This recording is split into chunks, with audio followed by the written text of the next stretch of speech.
Chemical bonding chapter 4 और I think हमने इसके 3 मोस्ट इम्पॉर्टेंट टॉपिक्स को कवर कर लिए हैं. That is how to draw the Lewis structure and its formal charge. और आई थिंक लास्ट लेक्चर जो मैंने अभी अपलोड भी किया है, आप देख सकते हो. जिन्होंने लेक्चर अटेंड नहीं किया था, जो वृंदावन गए हुए थे की वजह से नहीं आए, कि आपने डेस्पर की रीडिंग कर दी. प्लीज डेस्पर मतलब इसकी फुल फॉर्म क्या है बताओ. बीएससी कई लोग इसको बीएससीपीआर भी बोलते हैं क्योंकि ये एब्रिविएशन है ना, तो फिर इसको जैसे मर्जी. हाँ, संदेश बातें नहीं. अब क्योंकि केमिकल बॉन्डिंग की बात चल रही है, तो before I take it's the main topic hybridisation, उससे पहले हम कुछ छोटे छोटे टॉपिक्स करते हैं. Okay, like one of the important topic is type of bond. आपको पता है कि 2 तरह के कोवलेंट बॉन्ड्स होते हैं. हाँ जी, what are the main 2 types of bonds? What are the main 2 types of chemical bonds? Covalent bond, ionic bond. Very good. The first one is covalent and the second is ionic. इसके MOT. हाँ, इसमें MOT. तो ये guys, में लगाने वाला था. अगर आप तनिष आपने काम करो, आप पहले बाहर जाओ, अपनी बातें खत्म करके आओ, then we will talk.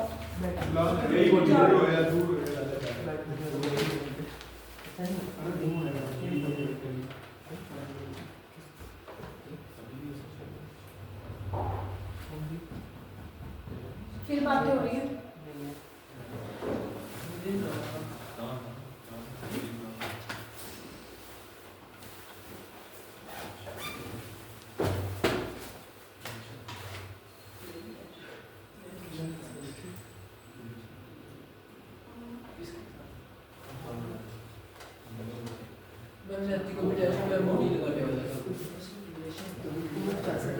सुनो मेरी बात. अगर हम केमिकल बॉन्ड की टाइप्स की बात करें, 2 टाइप इंपॉर्टेंट होती है. वन इज कोवलेंट बॉन्ड और एक आयनिक बॉन्ड. लेकिन मैंने आपको एक दिन पहले बताया था कि no bond is purely covalent and no bond is purely ionic. यानी कि जब आप कोवलेंट बॉन्ड की बात करते हो, आपके माइंड में क्या होता है? क्या होता है कोवलेंट बॉन्ड? आपको लगता है bond which is form by sharing of electrons, है ना. और आयनिक बॉन्ड कैसे बनता है? Due to the transfer of electrons. मतलब हमारे माइंड में पिक्चर बनी होती है कि आयनिक बॉन्ड में आयंस रहते हैं. There is a positive ion and there is a negative ion. तो आयनिक बॉन्ड में हमारे पास आयंस रहते हैं. मैं उल्टा दोनों कैमरा हो जाएगा. There is positive ion and there is negative ion. और हमारे पास जो कोवलेंट बॉन्ड होता है that is made by sharing of electron, है ना. तो अब हमारे माइंड में ये पिक्चर होती है कि जो कोवलेंट बॉन्ड है आयंस का कोई रोल नहीं है ना. लेकिन कोवलेंट बॉन्ड भी 2 तरह के होते हैं. One is polar and one is. Now, if I ask you, what kind of bond is this? क्या इसमें आपको पॉजिटिव चार्ज या नेगेटिव चार्ज नजर आ रहा है? अगर मैं कोवलेंट नॉन पोलर, हाँ, it is a non polar. Distance same है. एग्जैक्टली, क्योंकि ये जो 2 इलेक्ट्रॉन शेयर हो रहे हैं वो एग्जैक्टली मिडल में है. जितनी दूरी इस हाइड्रोजन से उतनी दूरी इस हाइड्रोजन से है दोनों इलेक्ट्रॉन की. रीजन बीइंग इज कि ये जो 2 इलेक्ट्रॉन शेयर हो रहे हैं ये सेम एटम्स के बीच में शेयर हो रहे हैं. Same atoms share. अभी 9th के टॉपिक को मैं 11th की तरफ लेके जाऊंगी, ठीक है. तो जब हमें शुरू करना होता है we have to start from basic only, कि हमारे पास ये नॉन पोलर बॉन्ड है बिकॉज इसमें कहीं पॉजिटिव और नेगेटिव नहीं है. अब 9th का टॉपिक ये क्या बताता है? What kind of bond is this? HCl. आप बताइए 9th के टॉपिक क्या? What is this bond? Polar. Why this is polar? Because chlorine की तरफ इलेक्ट्रॉन बायस्ड होंगे, या फिर इन technical terms chlorine is more electronegative. तो क्लोरीन अपनी तरफ इलेक्ट्रॉन्स को अट्रैक्ट करेगा, जिसकी वजह से उसके ऊपर कौन सा चार्ज आ जाएगा? Slightly negative, not completely negative. Completely नहीं आएगा. अगर कंप्लीटली आ जाएगा तो ये 100% आयनिक हो जाएगा, है ना. तो एंड मोरओवर Cl 2 इलेक्ट्रॉन बस अपनी तरफ थोड़े से डिस्ट्रैक्ट कर रहा है, ये नहीं कि लेके कहीं भाग जा रहा है. So obviously there is a partial negative charge and partial positive charge and such a bond is known as polar. अब ये तो 9th का टॉपिक है कि हमारे पास कोवलेंट बॉन्ड 2 तरह के होते हैं. एक तो होता है नॉन पोलर, जो देखने से ही पता लग जाता है कि अगर 2 इलेक्ट्रॉन सेम एटम्स के बीच में है ना, H2 Cl2 O2, such type of bond और नॉन पोलर, क्योंकि इनमें ना तो 2 इलेक्ट्रॉन इसकी तरफ जा बट ऑब्वियसली जब इलेक्ट्रॉन दो अलग अलग एटम्स के बीच में शेयर होते हैं विच हैव डिफरेंट इलेक्ट्रोनेगेटिविटी, जैसे we all know that chlorine is more electronegative than hydrogen, तो देयर इज अ चांस कि क्लोरीन अपनी तरफ इलेक्ट्रॉन अपनी तरफ पुल कर लेगा, जिसकी वजह से क्लोरीन के ऊपर कौन सा चार्ज आ जाएगा, पार्शियल नेगेटिव, और हाइड्रोजन के ऊपर कौन सा चार्ज आ जाएगा, partial. Now such a bond is known as polar. अब यहाँ तक तो हमने 11th में 9th में पढ़ा, अब 11th में हम ये पढ़ते हैं कि how to find the polarity. आखिर पोलैरिटी कैसे निकाली जाए। ये तो पता लग गया कि HCl पोलर है, अब ऐसे तो HF भी पोलर है, HF भी पोलर है, अमोनिया भी पोलर है, मतलब जो covalent bond, since if you have to talk you can leave the class, I have not asked you to sit in my class, ना मैं किसी को घर से बुला के आई। सो माय क्वेश्चन इज कि अगर हमारे पास हम ये आइडेंटिफाई कर पाते हैं कि okay given bond is polar और नॉट, तो क्या हम उसकी पोलैरिटी फाइंड कर सकते हैं। Polarity is to find out how much polar the bond is. अगर मैं आपको कंपेयर करने के लिए बोलूं कि गाइस HCl ज्यादा पोलर होगा या HF, कई लोगों को लगेगा कि HF ज्यादा पोलर होगा क्योंकि fluorine is more electronegative than chlorine, but just by looking at the electronegativity we can't जज। सिर्फ इस बात से हम जज नहीं कर सकते कि हाँ HF में फ्लोरीन ज्यादा इलेक्ट्रोनेगेटिव है तो HF ज्यादा पोलर होगा। पोलर के लिए we have to find the dipole moment. जब भी हमें किसी कोवलेंट बॉन्ड की पोलैरिटी मेजर करनी है, whenever we have to measure the polarity of covalent bond, हमें एक क्वांटिटी कैलकुलेट करनी होती है जिसका सिंबल न्यू होता है, डाइपोल मोमेंट। डाइपोल मोमेंट दो पैरामीटर्स पे डिपेंड करता है, Q into D. That means अगर आप ये देखना चाहते हो कि HCl कितना पोलर बॉन्ड है, तो आपको चार्ज तो देखना है Cl के ऊपर कितना आ रहा है नेगेटिव, आपको पॉजिटिव और नेगेटिव के बीच के डिस्टेंस को भी अकाउंट में लेना है। For example I try to explain you, अगर हम सिर्फ ये सोचते कि fluorine is more electronegative than chlorine, तो हमारे हिसाब से HF ज्यादा पोलर होना चाहिए, बट जबकि HCl ज्यादा पोलर होता है बाय बिकॉज HF इतना स्मॉल है, fluorine due to small size इतना छोटा है कि उसका डिस्टेंस बहुत छोटा होगा। यानी कि पोलैरिटी के लिए सिर्फ चार्ज मैटर नहीं करता कि आप देख लो कि HCl पोलर है HF पोलर है, कि चार्ज किसके ऊपर ज्यादा आ रहा है। पोलैरिटी मेजर करने के लिए हमें ये भी देखना होता है कि जो पॉजिटिव चार्ज और नेगेटिव चार्ज आ रहा है उनके बीच में डिस्टेंस कितना है। So how do you find the polarity of a covalent bond? Through a quantity which is known as dipole moment. Through a quantity which is known as dipole moment. What is the symbol of dipole moment? mu. और हम charge की value जो भी आपको दी होगी, normally हमको charge की value coulomb में दी होती है, और विच इज SI यूनिट, और डिस्टेंस की यूनिट किस में दे रखी होती है, मीटर में। तो जो आपकी डाइपोल मोमेंट की वैल्यू आएगी coulomb metre, 1 coulomb metre is equal to d बाय, मतलब अगर आपको डाइपोल मोमेंट कैलकुलेट करना है तो आपके पास डाइपोल मोमेंट का फॉर्मूला सिंपल सा है, Q इंटू डी। आपको चार्ज की वैल्यू दे रखी होगी, आपको डिस्टेंस की वैल्यू दे रखी होगी, और अगर बाय चांस डिस्टेंस और चार्ज की वैल्यू SI यूनिट्स में गिवन है, that is the SI unit of charge is coulomb and the SI unit of distance is metre, तो आपकी जो डाइपोल मोमेंट की वैल्यू कूलम मीटर के में आएगी, और कूलम मीटर ही d बाय होता है बिकॉज 1 d बाय equal to coulomb metre. But many a times हमारे पास क्या होता है कि डाइपोल मोमेंट की वैल्यू कूलम मीटर की जगह ESU सेंटीमीटर में एक्सप्रेस करी जाती है। डाइपोल मोमेंट की value ESU electrostatic unit is the CGS। There are two system of units, एक SI सिस्टम रहता है और एक CGS सिस्टम रहता है। तो क्योंकि ये जो चार्ज होते हैं ना उनकी वैल्यू बहुत छोटी होती है, तो उसको कूलम में मेजर करने की जगह ज़्यादातर किसमें एक्सप्रेस किया जाता है, ESU, और डिस्टेंस को किसमें एक्सप्रेस किया जाता है। तो you should know what is the relationship between d बाय, you should know what is the relationship between, please don't talk, 1 d by and ESU centimeter. तो 1 d by is equal to 1 into 10 की power minus 18 ESU centimetre. अगर आपको d by को ESU centimetre में convert करना है या ESU centimetre को d by में कन्वर्ट करना है, तो आपको बता दें कूलम मीटर का d by के साथ डायरेक्ट रिलेशनशिप है कि 1 coulomb metre is equal to 1 d बाय। लेकिन अगर आपको वैल्यू ESU सेंटीमीटर में गिवन है और अगर आपको d बाय में कन्वर्ट करनी है, तो कितने फैक्टर का डिफरेंस है, 10 की पावर माइनस 18। और एक और चीज आपको क्लियर होनी चाहिए, 1 d बाय इक्वल टू 10 की पावर माइनस 18 ESU सेंटीमीटर, और आपको ये भी क्लियर होनी चाहिए what is the charge on 1 electron coulomb में, 1.6 इंटू 10 की पावर -19 कूलम। और अगर आपने इसको ESU में कन्वर्ट करना है तो 1 ESU is equal to 1.6 into 10 की power -19 coulomb divided by 4.8 into 10 की power -10 which is equal to 3.3 into 10 की पावर -10 कूलम। ESU और कूलम के बीच में ये रिलेशनशिप है। ESU और कूलम के बीच में ये रिलेशनशिप कैसे आया है? कूलम में तो चार्ज इलेक्ट्रॉन का सबको पता होता है कि what is the charge of electron in coulomb 1.6 into 10 की पावर। ESU में जो इलेक्ट्रॉन के ऊपर चार्ज रहता है वो कितना रहता है? 4.8 इंटू 10 की पावर। तो अगर हम इलेक्ट्रॉन के चार्ज को कूलम में ESU के चार्ज से डिवाइड कर देंगे तो हमारे पास ESU और कूलम का रिलेशनशिप आ जाएगा। अब आप सोचोगे कि मैम इतने सारे आप रिलेशनशिप्स क्यों करवाते हो? क्योंकि मैं आपको मेन पॉइंट पे लेके आने वाली हूँ, व्हिच इज व्हाट। बहुत बार मैंने फाइनल एग्जाम में इस टॉपिक पे न्यूमेरिकल्स आते हुए देखे हैं। अब होता क्या, नॉर्मली जब बच्चा चैप्टर नंबर 4 प्रिपेयर कर रहा होता है, बच्चा वेस्पर थ्योरी पढ़ लेता है, हाइब्रिडाइजेशन कर लेता है ना, and we do molecular orbital theory MOT।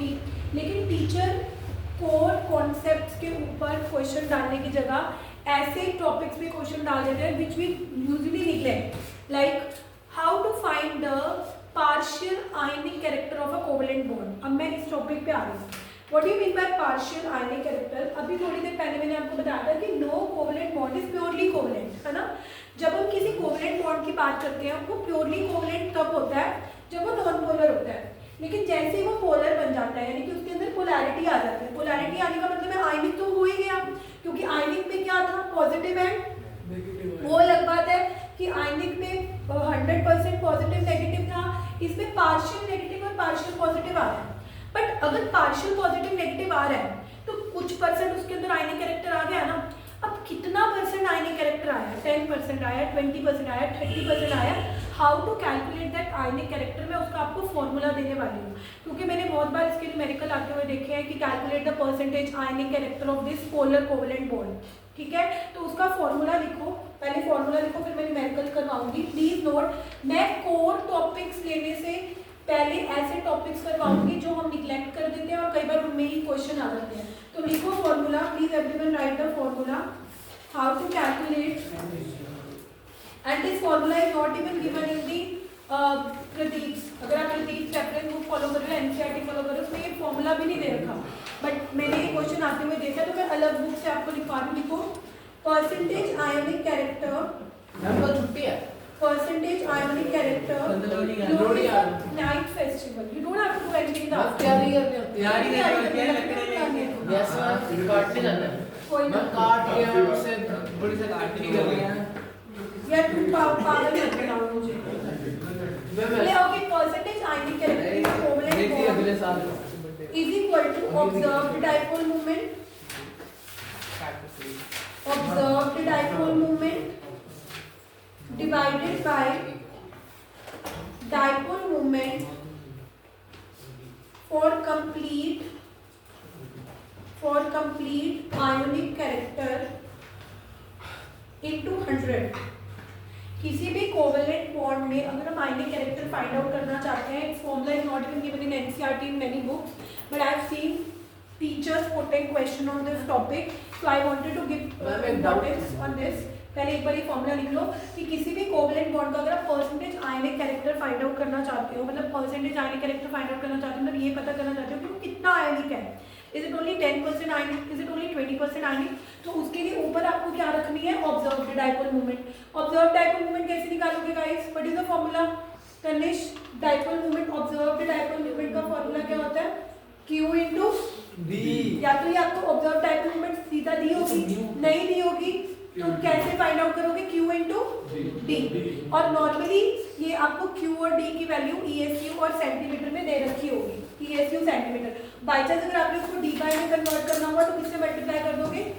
10 की पावर। आई एम सेइंग कि जब आप observe dipole moment U find out करोगे Q इंटू D से, या फिर आपको सीधा वैल्यू दी होगी, तो आपने एक बात का ध्यान रखना है कि वो वैल्यू आपको अगर ESU सेंटीमीटर में गिवन है तो उसको D बाई में SI यूनिट में कन्वर्ट करने के लिए किस फैक्टर से मल्टीप्लाई करना है? 10 की पावर -18। नीचे क्या लेना है? नीचे वो डाइपोल मोमेंट लेनी है कि अगर वही बॉन्ड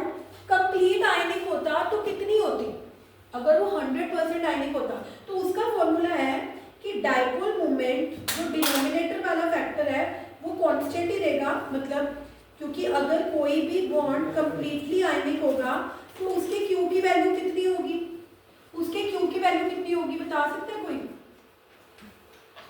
अगर मैं ये बोलूं कि वो कंप्लीट आयनिक बन जाए, जीरो नहीं, मतलब ये बॉन्ड कंप्लीट आयनिक कब बनेगा, जब ये पार्शियल नेगेटिव कंप्लीट नेगेटिव बन जाएगा, यानी कि वो पूरा ही इलेक्ट्रॉन लेके चला गया, है ना।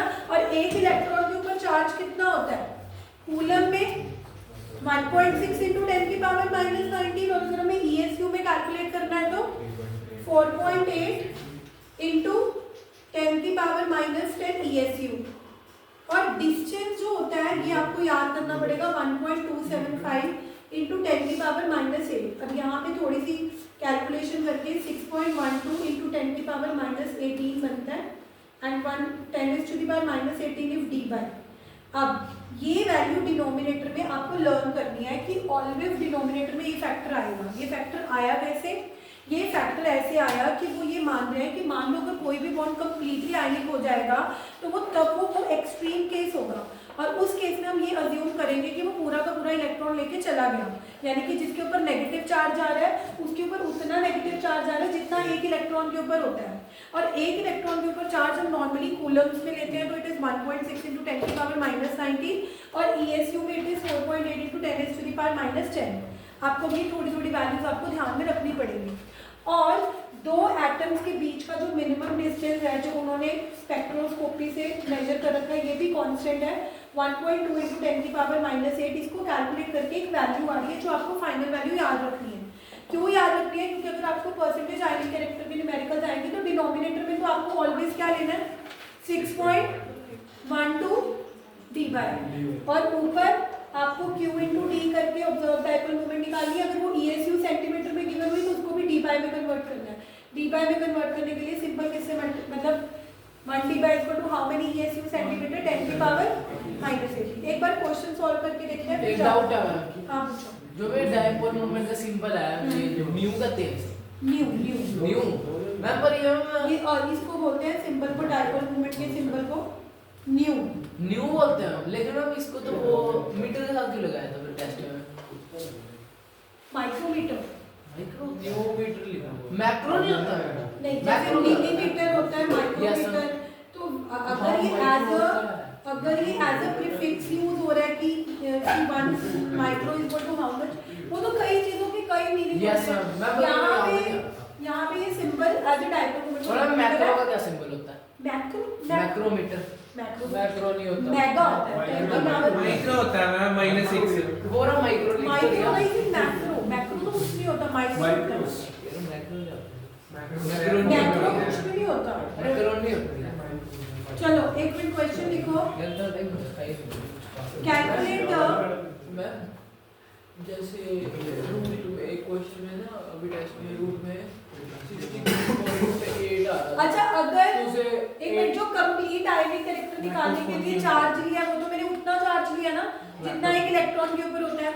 डिस्टेंस पॉजिटिव और नेगेटिव के बीच में वेरी कर सकता है, क्योंकि वो तो डिपेंड करेगा कि किसका आप कंप्लीट आयनिक कैरेक्टर निकाल रहे हो। तो D की वैल्यू चेंज हो सकती है बट Q की वैल्यू ऑलवेज सेम रहेगी, व्हिच इज 4.8 into 10। हाँ D अगर दे रखा होगा तो आपने वो लेना है। पहले क्वेश्चंस करके देखते हैं फिर आपको समझ आएगा। कैलकुलेट द परसेंटेज, हमने ये वीडियो ऑन कर ली थी ना, ionic and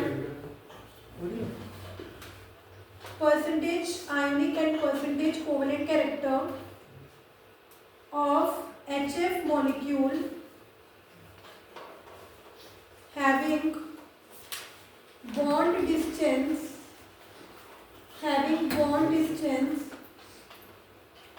equal to 0.92 angstrom and distance and dipole moment and observed dipole moment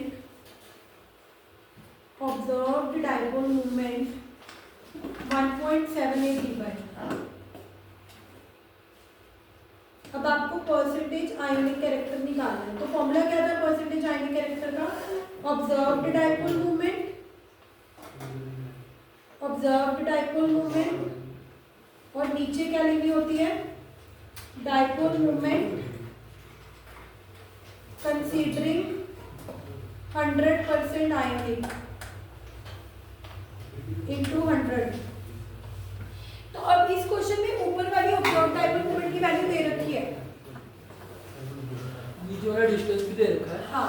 नीचे वाली डायपोल मूवमेंट कैसे निकालते थे? नीचे वाली डायपोल मूवमेंट मैंने बताया था कि नीचे वाली डायपोल मूवमेंट निकालते थे कि अगर वो कंप्लीटली आयनिक बिहेव कर रहा है, मतलब चार्ज तो उसके ऊपर 4.8 × 10⁻⁻10 लेना है, क्योंकि उतना ही चार्ज लोगे जितना इलेक्ट्रॉन के ऊपर होता है, और एक इलेक्ट्रॉन के ऊपर चार्ज ESU में कितना होता है? और अगर आपने ESU में नहीं लेना, you can take in coulomb 1.6 × 10⁻⁻19 coulomb, क्योंकि डिस्टेंस आपको एंगस्ट्रॉम में गिवन है तो वो आप मीटर में ले लो। हाँ, तो ये कितना आ गया? कोई कैलकुलेट करके बताएगा? 1.4 × 10⁻29 का शायद ऐसा कुछ। ये है 1.4 ही आएगा। 1.4 और 1.2 कुछ ऐसा। 1.4 ही आएगा। कितना? अरे क्या इसमें बता डिवाइड रहे निकाल।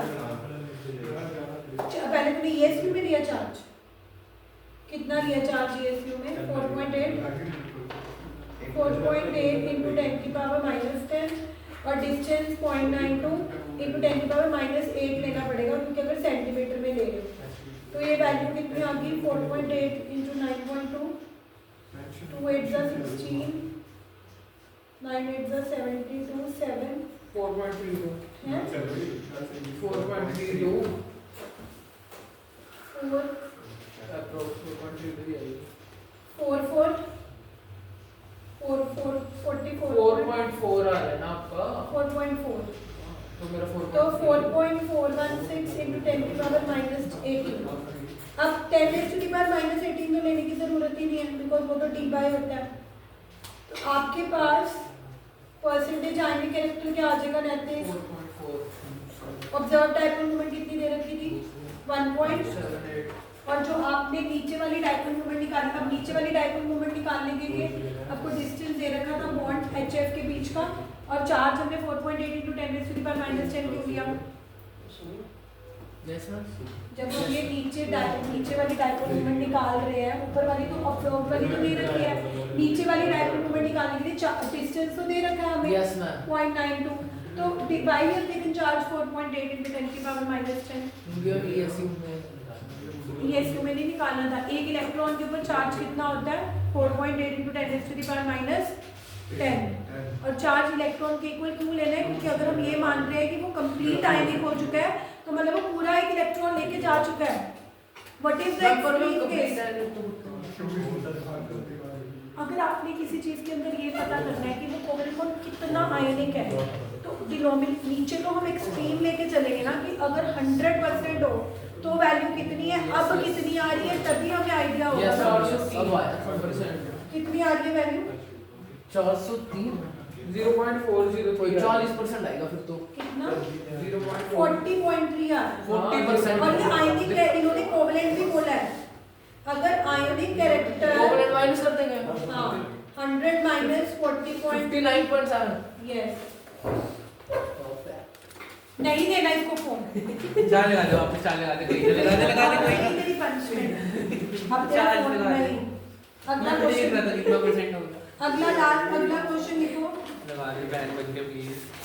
ना बहन बन के, ना भाई बन के, ना भाई तो बंदे को क्या भी ना। Dipole moment of HBr। अब तूने अपने पैर पे ना खुद कुल्हाड़ी मारी है, तू कर क्वेश्चन, और तू बोर्ड पे आके कर क्वेश्चन इधर। भैया देखो एवरीबॉडी, मैं सबके आगे चेक कर रही हूँ। बॉन्ड डिस्टेंस इज मैं मेटा क्लासेस 1.4। लेके आऊंगा, सारे आंसर पता कर। कैलकुलेट द और तो जाएगा ना जितने Percentage पास हो जाए। ionic बेटर character ये class if charge on electron होंगे सारे आंसर। is 4.8। गाइस मैंने बातें करने के लिए तो नहीं बोला। मैम अगर स्कूल में नाम पता लगेगा कि हमारे आंखों में मेटा क्लासेस है तो पास तो हो सकते हैं। पास गया तू इतना बड़ा फ्रॉड करने की जरूरत नहीं है क्वेश्चन को। कितना हमें 8-9 हजार लगेंगे, लेकिन उसमें टॉर्चर नहीं होती। आप क्वेश्चन करो, क्वेश्चन करो। Everybody try this. 25,000 करो ये क्वेश्चन ट्राई। कौन सा? ले मैं नेक्स्ट में सबसे बढ़िया वाला कौन सा प्लीज बात नहीं तनिश करो। अब मुझे ये बताओ, ये जो डायपोल मोमेंट गिवन है HBr की, ये ऑब्जर्व्ड वाली है कि डिनोमिनेटर वाली है? इस क्वेश्चन में नहीं, मैं हेल्प कर रही हूँ। लिख formula percentage ionic character equal to observed dipole moment. Who will tell me कि जो डायपोल मोमेंट गिवन होती है वो ऑब्जर्व्ड वाली होती है? सो डोंट बी लकीर के फकीर की मैं ऑब्जर्व्ड वर्ड नहीं लिखा हुआ। अगर आपको वो बोल रहे हैं कि dipole moment of HBr is this, मतलब वो आपको ऑब्जर्व वाली वैल्यू ही दे रहे हैं ना। तो आपको observed dipole moment divided by dipole moment 100% वाली, है ना। नीचे कौन सी डायपोल मोमेंट लेनी होती है कि अगर कंसीडरिंग वो 100% आयनिक है, डायपोल मोमेंट मैं बोल तो रही हूँ, लिख ले नीचे, डायपोल मोमेंट कंसीडरिंग 100% आयनिक, 100%। ये कंसीडरिंग 100% है इनटू 100 इसका मतलब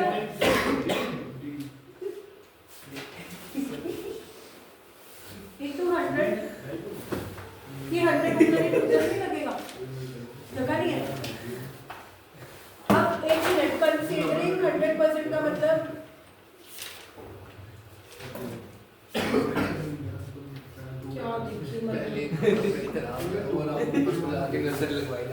observe dipole moment divided by dipole moment considering 100% का मतलब ये नहीं है कि कल को तुम इस 100 और 100 को काट दो। इस कंसीडरिंग 100% का मतलब है वो नीचे हमने एक्सट्रीम केस लिया 11.6%। तो ऐसा केस कि अब आप कहोगे कि मैम नीचे भी डायपोल मोमेंट लेनी है, ऊपर भी डायपोल मोमेंट लेनी है, ये डायपोल मोमेंट कौन सी है? जो क्वेश्चन में डायपोल मोमेंट गिवन होती है वो ऑब्जर्व्ड वाली होती है। मैं बार-बार इसलिए रिपीट कर रही हूँ क्योंकि कई बच्चे बिल्कुल वर्ड्स के पीछे भागते हैं कि मैम ऑब्जर्व तो लिखा ही नहीं हुआ था। So even if it is not written, आपको जो वैल्यू दे रखी है वो ऊपर वाली है। ऊपर वाली कितनी दे रखी है? 11.6% आ रहा है। नीचे वाली डायपोल मोमेंट कैसे निकालेंगे बाहर? Q into D. What will be the charge of electron? ये तो उन्होंने दे रखा है, नहीं भी दे रखा हो तो हमें पता होना चाहिए कि नीचे वाली डायपोल मोमेंट निकालने के लिए 100% वाली डायपोल मोमेंट निकालने के लिए ये निकालेंगे, जाके पानी पी के हम 4.8 and distance कितना given है? What is the distance? In angstrom but in centimeter it will be -8। कितनी वैल्यू आ जाएगी? इसकी 6.76 वो वाला उसमें डाइपोल क्या बोलते हैं डी वाले को into 10⁻⁻18 आएगा ना। मैं फाइनल आंसर क्या है ये बताओ आप। कुछ अजीब सा आ रहा है, आप बताओ। 11.6%। हाँ, ये कितना है इसलिए? 6.76। तो अब ये डी बाय आ जाएगा और इनटू 100 करेंगे तो कितना आ रहा है परसेंटेज का? 11.6।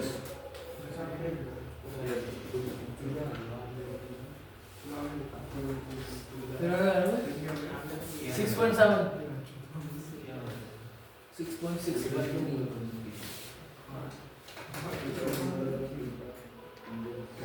मैम एक डाउट है, ये अभी जो टेस्टमेंट रूल में ये था तो मैंने उसके फॉर्मूला के अच्छा, अब प्लीज बातें नहीं करनी। तो एक तो one of the application of dipole moment is कि डायपोल मोमेंट के हेल्प से परसेंटेज आयनिक कैरेक्टर निकाल सकते हैं।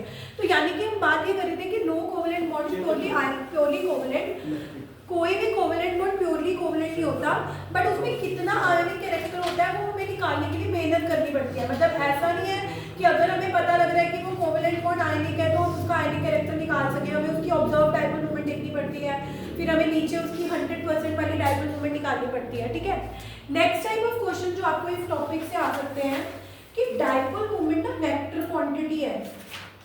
Dipole moment is not a scalar quantity. मतलब जब मैं आपको HCl में आपको डायपोल मोमेंट निकालना सिखा रही हूँ कि कैसे निकालें, प्लीज बातें नहीं करनी रहती कि जो टॉपिक्स मैं आपको करा रही हूँ ना ये आपको एग्जाम में सीधा हेल्प करेंगे। Please have a look on the board. तो जब हम किसी कोवेलेंट बॉन्ड की डायपोल मोमेंट निकालते हैं तो कैसे निकालते हैं बात? Q into, यानी कि जो चार्ज हमारे पास मूवमेंट या पार्शियल पॉजिटिव चार्ज होता है उसको इन दोनों के बीच के बॉन्ड डिस्टेंस से मल्टीप्लाई कर देते हैं। अब आपको क्या लग रहा है कि जब ये डाइपोल मोमेंट आपका निकल के आता है, is it a scalar quantity? It's a vector quantity. कहने का मतलब है कि आपने q इंटू टी, यार जल्दी करें, everybody is looking at you, why you wasting my time? Tanish please बातें नहीं करनी, लास्ट वार्निंग है। जब आप डाइपोल मोमेंट निकालते हो, है ना, तो डाइपोल मोमेंट का सिर्फ मतलब ये नहीं होता कि आपने देखा कि उस कोवलेंट बॉन्ड में कितना चार्ज है और उनके डिस्टेंस से मल्टीप्लाई कर दिया। It's a vector quantity. No, when I say it's a vector quantity, it has a direction. अब हमेशा डाइपोल मोमेंट की डायरेक्शन होती है फ्रॉम पॉजिटिव टू नेगेटिव। यानी कि अगर मैं पूछूं कि if it is a dipole, dipole का मतलब क्या होता है? Positive pole and negative pole, है ना, कि एक पॉजिटिव पोल होगा एक नेगेटिव पोल होगा, डाइपोल, दो पोल। अब जब आप किसी भी कोवलेंट बॉन्ड की पोलैरिटी को मेजर करने के लिए उस डाइपोल मोमेंट निकालते हो तो एक वैल्यू आती है आपके पास, है ना, 20 डी बाय या 30 डी बाय, जिसकी मदद से आप परसेंटेज आईनी कैरेक्टर निकाल रहे हो, that's one thing. But dipole moment जो होती है ना, ये एक वेक्टर क्वांटिटी है। When I say it's a vector quantity, तो मतलब इसके साथ एक डायरेक्शन एसोसिएटेड है। अब आप पूछोगे कि ओके मैम, अगर डायरेक्शन एसोसिएटेड है तो लेट अस नो कि डाइपोल मोमेंट की डायरेक्शन कहाँ से कहाँ होती है, वो भी मैंने आपको बता दी कि dipole moment is always from positive to negative, है ना। अब इसकी सिग्निफिकेंस क्या है कि अगर डाइपोल मोमेंट अगर एक डाइपोल मोमेंट वेक्टर क्वांटिटी है तो इसकी सिग्निफिकेंस क्या है? सिग्निफिकेंस मैं आपको एक सिग्निफिकेंस समझाती हूँ। सिग्निफिकेंस ये है कि अगर तो कोवलेंट बॉन्ड डायटोमिक है, मतलब अगर तो वो दो एटम से बना हुआ है, फिर तो डाइपोल मोमेंट एक वेक्टर क्वांटिटी है या नहीं है उससे इतना फर्क नहीं पड़ता। लेकिन अगर वो पॉलीएटॉमिक बॉन्ड हुआ, let us give I give you one example, polyatomic bond. अब NH3 एक पॉलीएटॉमिक बॉन्ड है अमोनिया, सारे बोर्ड पे देखो, NF3 भी पॉलीएटॉमिक है। पॉलीएटॉमिक मतलब उसमें बहुत सारे बॉन्ड्स हैं, है ना। अब मुझे मेरी बात ध्यान से देखना, अब NH एक डाइपोल है, NH एक डाइपोल है, NH एक डाइपोल है, यानी कि अगर मैं आपसे पूछूं कि अमोनिया में कितने डाइपोल बनेंगे तो आप बोलोगे कि मैम एक डाइपोल इस NH के बीच में बनेगा, एक डाइपोल इस NH के बीच में बनेगा और एक डाइपोल इस NH के बीच में बनेगा। और अगर मैं पूछूं कि सबकी डायरेक्शन बताओ तो आप बोलोगे कि मैम आपने ही बताया ना कि पॉजिटिव टू नेगेटिव, तो नाइट्रोजन इज मोर इलेक्ट्रोनेगेटिव, तो पहले NH की डाइपोल मूवमेंट भी अपवर्ड डायरेक्शन में होगी, दूसरे NH डाइपोल की डाइपोल मूवमेंट भी अपवर्ड डायरेक्शन में होगी और तीसरे डाइपोल मूवमेंट की डायरेक्शन भी अपवर्ड, यानी कि तीनों की डाइपोल की जो डाइपोल मूवमेंट की डायरेक्शन है वो अपवर्ड डायरेक्शन में जा रही है। अब अगर मैं पूछूं कि नाइट्रोजन और लोन पेयर के बीच की डाइपोल मूवमेंट की डायरेक्शन किस डायरेक्शन में होगी, तो आप बोलोगे कि मैम अगर dipole movement positive to negative होती है तो ऑब्वियसली नाइट्रोजन नेगेटिव है, बट इलेक्ट्रॉन से ज्यादा कुछ नेगेटिव नहीं हो सकता। मतलब जब आप नाइट्रोजन और हाइड्रोजन में देख रहे थे तो nitrogen was more electronegative compare to hydrogen, तो नाइट्रोजन और हाइड्रोजन के बीच की डाइपोल मूवमेंट तो हाइड्रोजन से नाइट्रोजन की तरफ थी। लेकिन अगर मैं नाइट्रोजन और लोन पेयर के बीच की डाइपोल मूवमेंट को देखूंगी तो that would be from nitrogen to lone pair.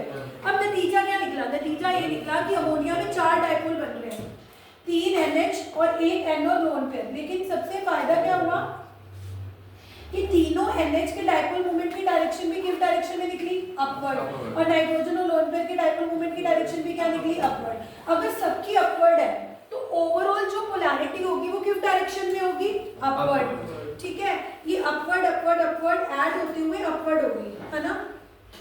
अब NF3 में आओ, फ्लोरीन दुनिया का सबसे इलेक्ट्रोनेगेटिव एलिमेंट है। अगर मैं आपको फ्लोरीन की बात करूँ ना, फ्लोरीन हमारे पूरे पीरियोडिक टेबल में 118 एलिमेंट होते हैं, उनसे सबसे ज्यादा इलेक्ट्रोनेगेटिव है, तो ये सबसे ज्यादा खींचेगा अपनी तरफ। लेकिन अगर मैं डायरेक्शन देखूं, डायरेक्शन उल्टी हो जाएगी। उल्टी क्यों हो जाएगी? अभी तक dipole movement from hydrogen to nitrogen थी, अभी तक डाइपोल मूवमेंट की डायरेक्शन कहाँ थी? From hydrogen to nitrogen, because nitrogen was more electronegative as compare to hydrogen, और डाइपोल मूवमेंट की डायरेक्शन पॉजिटिव टू नेगेटिव होती है। बट इस केस में नाइट्रोजन पॉजिटिव बन गया। नाइट्रोजन पॉजिटिव क्यों बन गया? क्योंकि फ्लोरीन दुनिया का सबसे इलेक्ट्रोनेगेटिव एटम है, तो इन तीनों की डाइपोल मूवमेंट की डायरेक्शन डाउनवर्ड डायरेक्शन में होगी। लेकिन नाइट्रोजन और लोन पेयर की डायरेक्शन तो अभी भी अपवर्ड है। अब 3 डाइपोल्स की डाइपोल मूवमेंट डाउनवर्ड डायरेक्शन में है, एक डाइपोल अपवर्ड डायरेक्शन में है, तो ये एक दूसरे को कैंसिल कर देंगे और ओवरऑल इसकी डाइपोल मूवमेंट कितनी आ जाएगी? 0। तो ये क्वेश्चन आता है कि although NH3 and NF3 are same shape, अगर आप शेप देखोगे तीनों की सेम है, पिरामिडल, इसमें भी 3 बॉन्ड पेयर है, इसमें भी एक लोन पेयर है, इसमें भी 3 बॉन्ड पेयर है, इसमें भी एक लोन पेयर है, दोनों की सेम शेप होने के बावजूद सबसे ज्यादा पोलर NF3 को निकलना चाहिए था, क्योंकि NF3 में फ्लोरीन प्रेजेंट है which is more electronegative, but ज्यादा पोलर अमोनिया निकला। व्हाई? तो it is all because of the direction. अगर डायपोल मोमेंट की डायरेक्शन ना होती, फिर ये मैटर ना करता कि वो अपवर्ड है कि वो डाउनवर्ड है। हम सिंपल ये देखते हैं कि 3 डायपोल है, बट ये डायपोल कमजोर है क्योंकि हाइड्रोजन उतना इलेक्ट्रोनेगेटिव नहीं है, ये स्ट्रॉन्ग डायपोल है, हम ऐड कर देते। लेकिन हम डायपोल मोमेंट को सिंपली ऐड नहीं कर सकते, because it is vector quantity, it is a vector quantity. Vector quantity से पूरी पिक्चर ही बदल गई। जब हम अमोनिया की पोलैरिटी को मेजर करने के लिए NH के डायपोल मोमेंट की डायरेक्शन देख रहे थे, तो वो अपवर्ड डायरेक्शन में जा रही थी। Why? Because it was from positive to negative, positive to और नाइट्रोजन और लोन पेयर की भी अपवर्ड में जा रही थी। तो तीनों डायपोल मूवमेंट की डायरेक्शन अपवर्ड सारी एड अप होती चली गई और अमोनिया एक बहुत हाईली पोलर मॉलिक्यूल निकल के आ रहा है। Talking about NF3 which contains the most electronegative element fluorine, इसको हाईली पोलर निकलना चाहिए था, बट हाईली पोलर निकलने की जगह तो ऑलमोस्ट इसकी डायपोल मूवमेंट जीरो हो गई। क्यों जीरो हुई? क्योंकि 3 NF की तो डाउनवर्ड डायरेक्शन में चली गई, बिकॉज नाइट्रोजन और फ्लोरीन में से ज्यादा इलेक्ट्रोनेगेटिव कौन है? फ्लोरीन। तो जो dipole movement positive to negative upward थी, अब वही पॉजिटिव टू नेगेटिव क्या हो गई? डाउनवर्ड। अब 3 की डाउनवर्ड होने की वजह से उन्होंने नाइट्रोजन और लोन पेयर की जो अपवर्ड जा रही थी उनको एक दूसरे को क्या कर दिया? कैंसिल। और इसकी डायपोल मूवमेंट क्या निकल के आ गई? जीरो। तो अगर आप नोट्स भी चेक करोगे तो ये मैंने बहुत हाईलाइट करके लिखवाया हुआ है, case of NH3 and NF3, कि अमोनिया और NF3, क्योंकि डायपोल मूवमेंट में से अगर क्वेश्चन आएंगे तो डायपोल मूवमेंट कैसे पूरी पिक्चर बदल सकता है ना। अगर डायपोल मूवमेंट वेक्टर क्वांटिटी है और उसकी डायरेक्शन की वजह से ओवरऑल मॉलिक्यूल हाईली पोलर निकलने की जगह जीरो पोलर निकल सकता है। इसका सबसे बेस्ट एग्जांपल है case of NH3 and NF3। दोनों की सेम शेप होने के बावजूद भी एक हाईली पोलर निकल रहा है और दूसरे की डायपोल मूवमेंट ऑलमोस्ट कितनी आ रही है? जीरो। हमने कैलकुलेट भी नहीं करी, लेकिन हमने अंदाजा लगा दिया कि अगर 3 की डाउनवर्ड है, 1 की अपवर्ड है, तो अपवर्ड डाउनवर्ड एक दूसरे को क्या कर देंगी? कैंसिल। तो डायरेक्शन कितना ज्यादा मतलब इन्फ्लुएंस रख सकता है, ये हमें डायपोल मोमेंट से पता लगता है। तो आज का जो हमारा टॉपिक है कोई मेजर टॉपिक नहीं था, लाइक कोई हमने हाइब्रिडाइजेशन नहीं करी, कोई हमने MOT नहीं करी, बट हमने समझा कि सबसे पहले तो कोवेलेंट बॉन्ड कितनी तरह के होते हैं? 2 तरह के, एक होते हैं नॉन पोलर और एक होते हैं पोलर। फिर हमने कहा कि जो पोलर होते हैं, पोलर का मतलब है कि उनके अंदर पोलैरिटी आ चुकी है, partial positive and partial negative. उसी पोलैरिटी को मेजर करने के लिए मैंने आपके सामने एक क्वांटिटी इंट्रोड्यूस करी जिसका सिंबल था न्यू, जिसको क्या बोला गया है? Dipole movement. डायपोल मूवमेंट को मेजर करने के लिए मैंने आपको एक फॉर्मूला बताया कि अगर आपको कभी भी किसी कोवेलेंट बॉन्ड की पोलैरिटी को मेजर करना है तो how to find the dipole movement, we have the formula Q into D। Charge की वैल्यू कूलम में दे रखी होगी, डिस्टेंस की वैल्यू मीटर में दी होगी, फिर तो कोई प्रॉब्लम नहीं है क्योंकि कूलम मीटर इज D बाय। लेकिन अगर हमें चार्ज की वैल्यू ESU इलेक्ट्रोस्टैटिक यूनिट में दे रखी होगी तो हमें डिस्टेंस की यूनिट सेंटीमीटर में लेना है।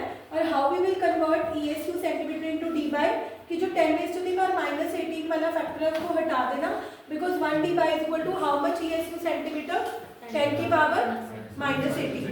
उसके बाद हमने समझा कि after finding the dipole moment we should also know how to find the percentage ionic character, जिसका formula most of the books में दे भी नहीं रखा होगा, but in spite of that we are discussing because I have seen question coming on how to find the percentage ionic character. तो percentage ionic character को measure करने के लिए एक फॉर्मूला होता है कि जो उस कोवेलेंट बॉन्ड, जिस कोवेलेंट बॉन्ड की आप आयनिक कैरेक्टर देखना चाहते हो कि उसमें कितना आयनिक कैरेक्टर है, उसकी एक डायपोल मोमेंट की वैल्यू आपको दे रखी होती है। जो डायपोल मोमेंट की वैल्यू आपको दे रखी होती है वो ऑब्जर्व्ड वैल्यू होती है। वो कौन सी वैल्यू होती है? Even if in the numerical it is not written observed word, you don't have to think कि मैम ऑब्जर्व्ड वर्ड लिखा नहीं है। कहने का मतलब है जो आपको वैल्यू दे रखी है वो ऑब्वियसली ऑब्जर्व्ड है, तभी उन्होंने दे रखी है ना। और जो नीचे वाली डायपोल मोमेंट की वैल्यू है वो हमें वो लेनी है कि अगर वो कंप्लीटली आयनिक होता, अगर वो एक्सट्रीम आयनिक होता, तो हमने कहा कि अगर वो एक्सट्रीम आयनिक होता तो ज्यादा से ज्यादा क्या होता कि उसके ऊपर चार्ज कितना आता? जितना चार्ज एक इलेक्ट्रॉन के ऊपर होता है, क्योंकि एक्सट्रीम केस क्या होगा? कोई भी कोवेलेंट बॉन्ड आयनिक कब बनेगा? जब वो पूरा एक इलेक्ट्रॉन लेके चला जाएगा, Cl के ऊपर कंप्लीट नेगेटिव चार्ज आ जाएगा। तो वो कंसीडर करते हुए हमें चार्ज की वैल्यू 4.8 × 10⁻⁻10 ESU ले ली, which is the value of charge of electron only, बस ये है कि हमें कूलम वाली वैल्यू याद रहती है 1.6 × 10⁻⁻19, but we should know the other value also in ESU, और डिस्टेंस हमें दे रखा होगा सेंटीमीटर में। इससे हम नीचे वाला डायपोल मोमेंट की वैल्यू निकाल लेंगे 100% आयनिक वाली, और ऑब्जर्व वाली दे रखी होगी तो इनटू 100 करके हम परसेंटेज आयनिक, वो गलती से लिखा हुआ, वो परसेंटेज वो ना वहाँ पे खत्म हो गया। तो वी कैन फाइंड, हमने न्यूमेरिकल, आज मैं आपको कुछ क्वेश्चन दूंगी जो आपने घर से प्रैक्टिस करना है। उसके बाद मैंने आपको डायपोल मोमेंट के बारे में एक और चीज़ भी बताई कि dipole moment is not just a scalar quantity कि आप Q × D वैल्यू मल्टीप्लाई करके एक वैल्यू निकालो, it's a vector quantity. When I say it's a vector quantity that means it has a direction associated with it. Direction का बहुत impact होता है, क्योंकि अगर कोई चीज़ वेक्टर होती है आप उसको सिंपली ऐड नहीं कर सकते, आपको देखना पड़ता है कि वो किस डायरेक्शन में है। Suppose there are two vectors, one is acting in from north to south and other is from south to north, तो वो दोनों एक दूसरे को क्या कर लेंगे, कैंसिल कर लेंगे, you can't simply add। ऐसे ही डायपोल मोमेंट के साथ हुआ, जो हमें तब समझ आया जब हमने पॉलीएटॉमिक बॉन्ड लिया। पॉलीएटॉमिक बॉन्ड वो होते हैं जिनमें एक से ज़्यादा डायपोल होते हैं, तो हमने देखा कि अगर एक से ज़्यादा डायपोल होते हैं तो हम सिंपली ऐड नहीं कर सकते, हमें पहले देखना पड़ता है कि positive to negative, positive to negative, positive to negative, is it acting in the upward direction और it is acting in the downward direction. तो आई होप आपको ये सारी कहानी समझ आई है। अब मैं आपको कुछ क्वेश्चंस दूंगी जो आपने मेरे को बताने हैं, ठीक है। फर्स्ट क्वेश्चन है, which molecule is polar in following cases? A में HF, F2। नमन आपसे शुरू करते हैं, इन दोनों में से कौन पोलर है? अगले में CO2 and water, N2 and ammonia, CH4, CH3, CH। सबसे पहले HF पोलर है कि F2? F2 कैसे पोलर होगा? F2 में तो इसके ऊपर पॉजिटिव, which is polar मतलब इसके ऊपर पॉजिटिव, किसके ऊपर? तो F2 में तो there is no case, but HF में F खींच लेगा, F के ऊपर कौन सा चार्ज आ जाएगा? नेगेटिव। हाइड्रोजन के ऊपर कौन सा चार्ज आ जाएगा? वैसे भी सोचो कि अगर कोई मॉलिक्यूल सेम एटम से बना हुआ है तो कैसे पोलर हो सकता है? पहले में HF पोलर है, अगले में CO2 में दो पोलर बन रहे हैं, पॉजिटिव टू नेगेटिव, लेकिन वो ऑपोजिट डायरेक्शन में है। CO2 के हमेशा याद रखना, क्वेश्चन भी आता है कि why CO2 is polarity is not positive to negative। नहीं पॉजिटिव पर वो ये क्वेश्चन आता है कि although CO2 contains of two polars, two dipole, still its overall dipole moment is 0 by। ये क्वेश्चन भी आता है कि हालांकि CO2 में दो पोलर एग्जिस्ट करते हैं, दो डाइपोल एग्जिस्ट करते हैं, बट फिर भी वो ओवरऑल उसका 0 क्यों आ रहा है? तो आप बोलोगे because first of all CO2 is linear, इसकी शेप क्या है? अब अगर शेप लीनियर ना होती है, जैसे वाटर है, वाटर के केस में भी दो डाइपोल है, लेकिन उसकी तो कैंसिल नहीं करती क्योंकि उसकी शेप बेंट होती है। यानी कि अगर एक डाइपोल में positive to negative if direction में जा रहा है, दूसरा positive to negative if direction में जाएगा, ये कैंसिल नहीं करेंगे, दोनों में डिफरेंस देखो, उसमें भी दो डाइपोल है, इसमें भी दो डाइपोल है, बट ये कैंसिल नहीं कर रहे क्योंकि कैंसिल होने के लिए shape should also be 180 degree. तो ये क्वेश्चन भी आता है कि although CO2 consists of two dipoles, still its overall dipole moment is 0। Why?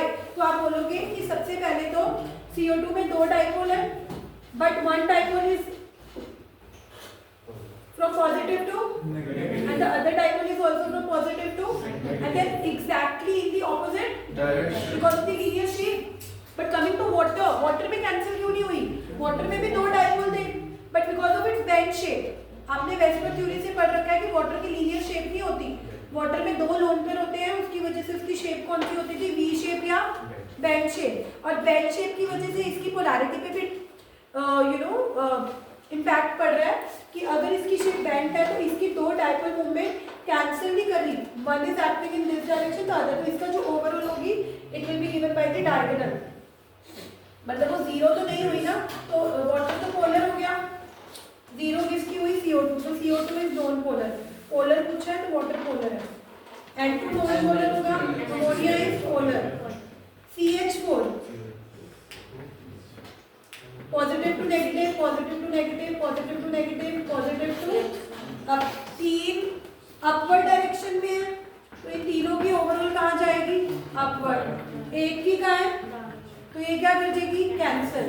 तो इसकी क्या हो जाएगी? 0। तो ये पोलर निकल आएगा, क्योंकि CH3Cl में एक Cl है, इनकी भी अपवर्ड, इसकी भी अपवर्ड, ओवरऑल अपवर्ड। देखो ना, CH4 में तो 3 CH की अपवर्ड होगी, बट एक CH की तो कहाँ होगी? Downward, because it is from H to C, it is from H to C। लेकिन CH3Cl में तीनों CH की भी अपवर्ड और C और Cl की भी अपवर्ड, क्योंकि chlorine is more electronegative than hydrogen. Positive to negative होती है ना, positive to negative, positive to negative, positive to negative. लेकिन कार्बन और क्लोरीन में से तो कार्बन पॉजिटिव हो गया और क्लोरीन क्या हो गया? इन दोनों में देखोगे ये क्या हो गया? ये शेप सर होगी अपने आप ही। वो भी ओवर बन जाएगा अभी। वो देखो बन गया। ये कैसे सिलेक्ट हुई है? मैं तो करी अपने आप होगी रही। चलो एनीवेज, अब मैं इस टॉपिक को और ज्यादा नहीं उससे कर रही, बस अभी अभी थोड़ा सा टाइम है। अब मैं इसका बिल्कुल ऑपोजिट लेके चल रही हूँ। ऑपोजिट है 3 मिनट ही चेंज है। इसका ऑपोजिट है, जैसे कोई कोवलेंट बॉन्ड प्योरली कोवलेंट नहीं होता, उसके अंदर क्या होता है? परसेंटेज आयनिक कैरेक्टर, मतलब थोड़ा बहुत उसके अंदर आयनिक कैरेक्टर आ ही जाता है। ऐसे ही no ionic bond is purely ionic. कोई भी आयनिक बॉन्ड प्योरली आयनिक नहीं होता। आप कहोगे कैसे? अब मैम आप कहोगे कि मैम NaCl है, Na ने इलेक्ट्रॉन लूज करे, Cl ने गेन करे, अब ये प्योरली आयनिक तो है। सुनो, आप कहोगे कि मैम ये तो प्योरली आयनिक है, इसमें कोवलेंट कैरेक्टर कहाँ है? अब मैं आपको समझाती हूँ कि आयनिक बॉन्ड में कोवलेंट कैरेक्टर क्या होता है। एक्चुअली क्या होता है कि जो कैटायन होता है ना, चालाक होता है। जो कैटायन होते हैं ना, ये चालाक होते हैं। चालाक क्या होते हैं? देखो सारे, ये कैटायन क्या करते हैं? इस अनायन को वैसे इक्वल साइज बनाते हैं, इक्वल होगा नहीं, जस्ट स्टोरी समझो। जब आयनिक बॉन्ड बनता है तो कैटायन क्या करता है? चालाक कैटायन बुद्धू अनायन को अट्रैक्ट करता है। बुद्धू अनायन, दिस इज द कहानी ऑफ चालाक कैटायन एंड बुद्धू अनायन। तो उसकी वजह से होता क्या है? बुद्धू अनायन, सुन लो, इसकी तरफ अट्रैक्ट होते होते होते होते अपना इलेक्ट्रॉन क्लाउड डिस्टॉर्ट कर लेता है। मतलब जो अनायन का इलेक्ट्रॉन क्लाउड स्फेरिकल होना चाहिए था, बट क्योंकि कैटायन ने उसको अपनी तरफ अट्रैक्ट किया और वो उसकी तरफ अट्रैक्ट होता भी चला गया, और एक ऐसी स्टेज आई कि उसका इलेक्ट्रॉन क्लाउड इतना डिस्टॉर्ट हो गया कि इसके इलेक्ट्रॉन क्लाउड और उसके इलेक्ट्रॉन क्लाउड में ओवरलैपिंग आ गई। कोवलेंट बॉन्ड कैसे बनते हैं? कोवलेंट बॉन्ड में ओवरलैपिंग होती है ना, तो जब तक तो ये दूर था, तब तक तो ये पॉजिटिव और नेगेटिव आयन के इलेक्ट्रॉन क्लाउड में कोई ओवरलैपिंग नहीं थी। बट हमें ऐसा लगता है ना कि आयनिक बॉन्ड है तो उसमें ओवरलैपिंग नहीं होगी, बट जब साइंटिस्ट ने ट्रू पिक्चर देखी कि आयनिक बॉन्ड में भी ओवरलैपिंग आ रही होती है। क्यों ओवरलैपिंग आ रही होती है? इनमें शेयरिंग तो होनी नहीं, तो ओवरलैपिंग तो होनी नहीं चाहिए। तो आपको अभी मैंने कहानी बताई कि actually what happens is when a bond is formed, तो cation starts attracting the anion. Cation क्या करने लगता है? अनायन को अट्रैक्ट करने लगता है, और अनायन उसकी तरफ अट्रैक्ट होता भी चला जाता है। इसीलिए हम बोलते हैं कि कैटायन इज चालाक एंड अनायन इज बुद्धू। अब एक टाइम आएगा कि अगर अनायन का इलेक्ट्रॉन क्लाउड डिस्टॉर्ट होता जाएगा, तो वो जो उसकी इलेक्ट्रॉन क्लाउड की शेप स्फेरिकल थी, वो डिस्टॉर्ट होते होते होते क्या हो जाएगी? ओवल हो जाएगी। और ओवल होने की वजह से दोनों के इलेक्ट्रॉन क्लाउड के बीच में क्या आ गई? ओवरलैपिंग। और इसी ओवरलैपिंग की वजह से अब इट इज नो मोर आयनिक, मतलब it is still ionic, but इसके अंदर कुछ क्या आ गया? Covalent character. इसके अंदर क्या आ गया? Covalent character. अब इसके अंदर कितना कोवलेंट कैरेक्टर आएगा? जैसे हमने फाइंड आउट किया ना कि कोवलेंट बॉन्ड में कितना परसेंटेज आयनिक कैरेक्टर आएगा, तो उसके लिए हम क्या फाइंड आउट करेंगे? उसकी डायपोल मूवमेंट। प्लीज बात करेंगे। So a ionic bond has how much covalent character? उसके लिए फजान रूल आया था। कौन सा रूल आया था? फजान ने कहा कि smaller the size of cation, जितना कैटायन छोटा होगा, सुन लो, ये कोई न्यूमेरिकल वाला नहीं है, लेकिन आपको पॉइंट्स याद होंगे तो आप कर लोगे। जितना कैटायन छोटा होगा उतनी उसकी डिस्टॉर्ट करने की पावर ज्यादा होगी, और अगर उसकी डिस्टॉर्ट करने की पावर ज्यादा होगी तो मतलब उसके अंदर कोवलेंट कैरेक्टर क्या हो जाएगा? ज्यादा। Smaller the size of cation, more is its power to distort the electron cloud. यानी कि अगर मैं तुमसे पूछूं out of NaCl and LiCl which is more आयनिक?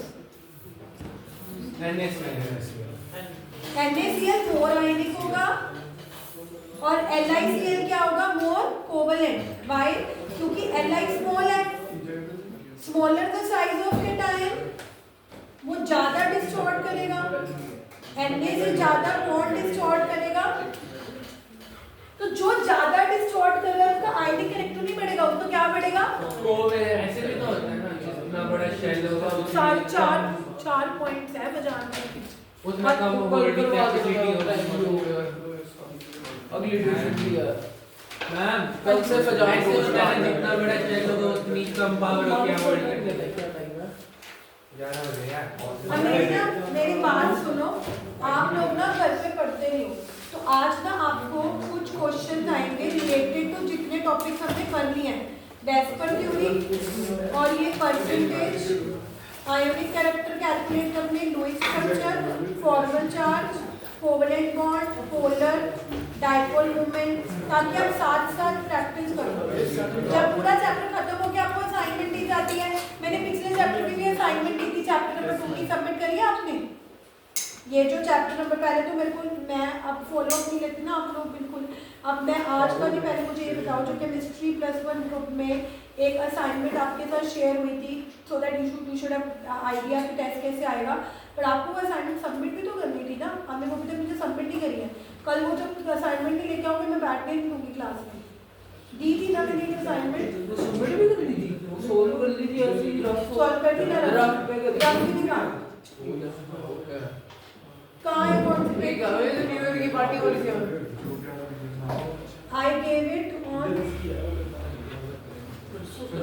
ये तो चार दिन पहले। हाँ इससे पहले ये तो नहीं नीचे है नहीं, फिर भवेदी ने नीचे मैंने ही सेंड किया है। फिर I send you an assignment, एक तो ये कल सबमिट होनी चाहिए। मैं आज केमिकल बॉन्डिंग का कोई होमवर्क नहीं दे रही, पर मेरे को पहले ये चैप्टर 2 की असाइनमेंट सबमिट रीसेंड कर दो एक बार है, सो दैट आप पढ़ोगे तो आप घर पे नहीं पढ़ रहे, मैं देख रही हूँ। और जो आपको रोज का होमवर्क आएगा वो आपको करना है, ये रीसेंड कर रही हूँ। केमिस्ट्री 11 आपकी रिवीजन में होंगे, फिर आप असाइनमेंट में टेस्ट मतलब सिंसियरिटी से नहीं दोगे। हाँ ये कहते हैं ना छोटा पैकेट बड़ा दिमाग, जितना कैटायन छोटा होगा उसकी पावर ज्यादा है, क्योंकि उसके ज्यादा तो आयनिक कैरेक्टर ज्यादा नहीं वो इसका क्या होता है ना, क्योंकि वो उसका शेल छोटा होता है तो उसकी अट्रैक्ट करने की पावर ज्यादा होती है न्यूक्लियस के पास। हाँ हो गया ना, न्यूक्लियर चार्ज जितना बड़ा होगा वो रेडियस बढ़ता जाएगा तो उसकी पावर कम होती जाएगी।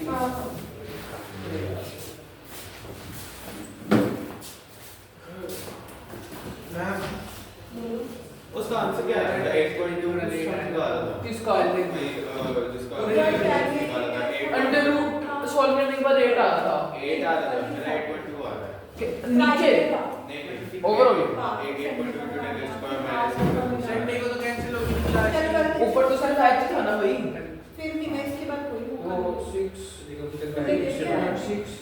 यस वो अभी दिया डिवाइडेड बाय अप्रॉक्स 8 लेना था मैंने, मन तो मार्क नहीं आना था 0.8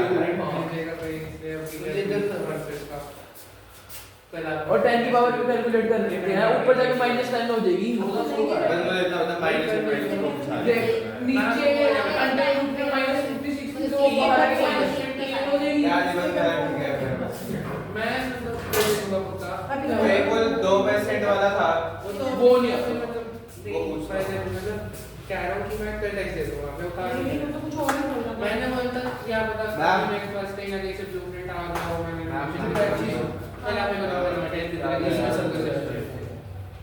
नया टेस्ट टेस्ट बनाने के लिए नया मंगाएंगे इसको नया ऐसे टेस्ट मैम एक अनसर्टेनिटी वो चल चल जल्दी चल अनसर्टेनिटी मुझे घर अनसर्टेनिटी और डिस्टेंस वाला दिया हुआ था, ये बोला कि वो सर्टेन है तो एक्यूरेसी है, तो फिर मैंने अनसर्टेनिटी निकाल के कैलकुलेट तो मैंने ये बोला था मैं नया टेस्ट बना के देना, मैं मैंने मैं कर रहा हूँ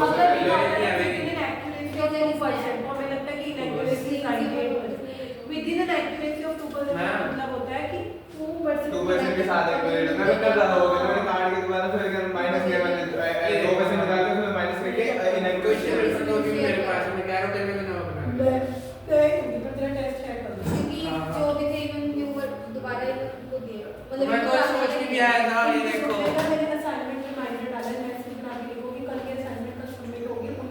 आपके सामने मैंने बैग नहीं खोला। नहीं सीसी खा क्या है? कुछ ज्यादा कम आएगा नहीं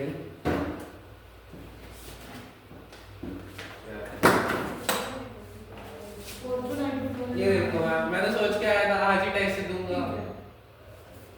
ठीक है मैं सोच के आया था आज ही दे तो ये मेरा ना दिल से मन नहीं करा। और रीना कल रहेगा नहीं से चल ठीक देखो मैम चल फिर मैं भी दे दूंगा दोबारा दे रहा है दे दूंगा कुछ साढ़े चार तो ये इतनी loyalty देखो मेरी। क्लास नहीं दे ना वही तो कभी चेक कर कल के 2:30 बजे हम जोन से क्वेश्चन छूट गया उसका क्या करेंगे फिर मैम थोड़ा रोज दोबारा आती है 4:30 दे दूंगा। 4:30 जोन से क्वेश्चन छूट गया उसका क्या करेंगे 10 नंबर का छूट गया तेरा देखो 10 नंबर में मुझे 6 का आता था 4 को मुझे 4 मार्क्स का नहीं आता था तो 6 का छूटा होगा ना 4 को बात से नहीं ना कोई ना फिर देखते हैं मैं देखते हैं सबका कैसे है तो मैं कहीं मान देंगे मुझे वही था वो था सब शेल वगैरह का करने थे 3 मार्क्स का मैम मेरी लॉयल्टी देखो। मैंने बड़ा दिया बट पता है कि एक्चुअली मैं बना रही हूं तो ये भी इम्पोर्टेंट है तो मैं इस चक्कर में ज्यादा लंबा दे दिया आज मैं वो 20% के आपके से थ्योरी नहीं है मैं करके ही जा रहा था मतलब फोकस थ्योरी भी किया था पर मैंने उसको बोला था कि थोड़ा मेरी लॉयल्टी देखो। मेरी loyalty देखो।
क्वेश्चन बैंक है ना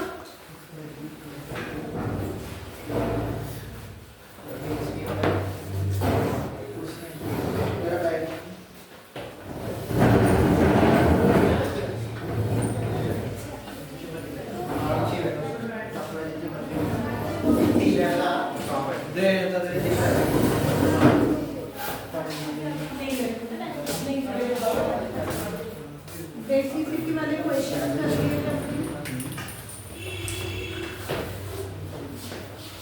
गुड इवनिंग मैंने होमवर्क क्या दिया था आपको कुछ भी नहीं PYQs करने के लिए दिए थे ना कि घर से करके देखना क्या माइंड्स के नहीं तो मैंने कहा था कि मैं आपको कराऊंगी बट मैंने माइंड्स आज का दिन देना है इसके बाद ही देना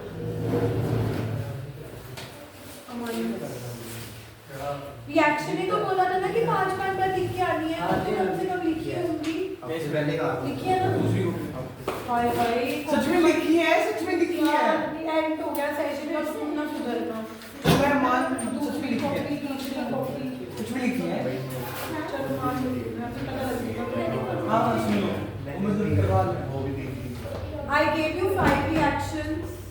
One was Hoffman. Hoffman bromomide क्या दिए पर बताओगे? कि अमाइड लेते हैं हम C डबल बॉन्ड हो NH2 और ब्रोमीन की प्रेजेंस में और NaOH की प्रेजेंस में ये अल्काइल एक कार्बन कम हो जाता है. तो अगर हमारे पास 2 कार्बन वाला अमाइड है इथेना अमाइड हमारे पास इथेना अमाइड रह जाएगा और ये कार्बन गया कहाँ इसको Na लेके चला गया in the form of Na2CO3 और NaBr निकल गया और दो मॉलिक्यूल ऑफ वाटर। अब एक क्वेश्चन लिखो, एक क्वेश्चन लिखो।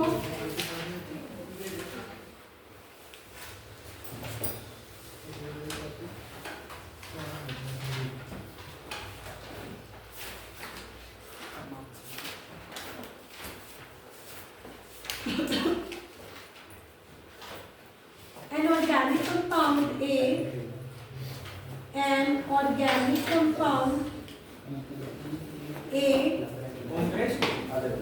with चलता रही है +1 की है oh god यार